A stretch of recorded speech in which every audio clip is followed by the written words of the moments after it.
Okay, mga Philinvestors, ito naman ang Bernice Actual Unit. So, yung kanina, pinakita natin yung dress up doon, no, sa kabila. Ito na yung pinaka talagang pag turn over na. So, ganun din, meron din tayong muhon. Pakita natin, ha. So, nandito yung muhon natin. Kaya mapapansin nyo, malaki. Malaki pa yung lupa, eh. So, from here, dito yan, no. Ayun, yun yung muhon. Ayun yung muhon, no? So, ito yung pinaka-property line na tinatawag. Kagandahan pa niya, mapapansin nyo, yung mga bahay natin may mga puno. Ganun si Philinvest, naglalagay ng mga puno para maaliwalas. Maganda yung mga nilalagay ng puno. Tapos ito yung pinaka-property line natin.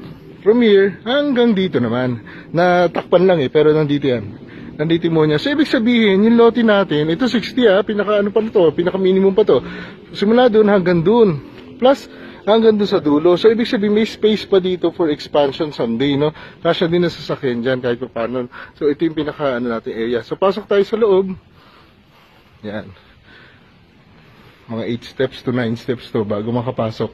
Ito na yung pinaka-actual naman na turnover. So mapapansin natin, clean cement finish siya para nga makapili pa yung kliyente na magandang tiles at nakatipid pa siya. Ano lang yan, diniscount na lang.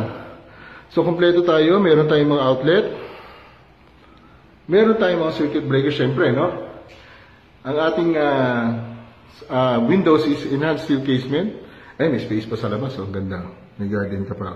Tapos, kompleto na outlet, daming outlet to. Ito na yung pinaka space mo. So, yun ang kagandahan lang dito. Ayan, oh. Bakal yung ginamit dun sa sa roof natin, o bakal.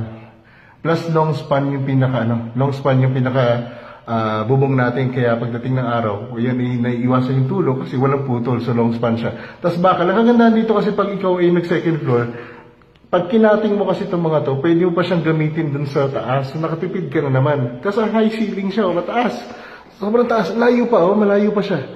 So, yan siya. Matagal, malaki pa yung space. So, ang ginagawa ng iba, imbis na magkisame pa ganyan, nagkikisame na sila, dinidikit nila dito.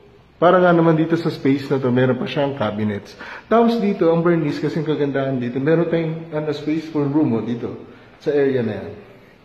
Ang laki pa. Kung tutuusin. Yan siya, oh. Ito na yung space for room mo. Tapos ito yung pinaka sa CR. Yan yung restroom natin. Kompleto naman siya. Yan, may shower. Tapos ito yung pinaka area for sala and dining. So yan siya, no? Yan yung mga outlet. So, ikot ulit tayo sa likod para makita natin yung service area. Yan, ganda, oh. Laki siya, oh. Imagine nyo to pag na-expand nyo na to someday, pag na-expand mo sa taas. So, ibig sabihin pa, pwede mong gawing parang dining area na yan. Yung lugar na yan. Mas maluwag na itong living area mo nga naman. So, ganun siya. Kaya, punta natin sa likod. Okay, so hanggang dito pa yung lupa. Malaki pa, oh. So, mapapansin natin sa likod, ito na yung kapitbahay. Ayan, oh, para may bakod na nga naman siya yung pinakalaman. May service area siya kasama. Libre na to. So, meron tayong dito, stainless sink.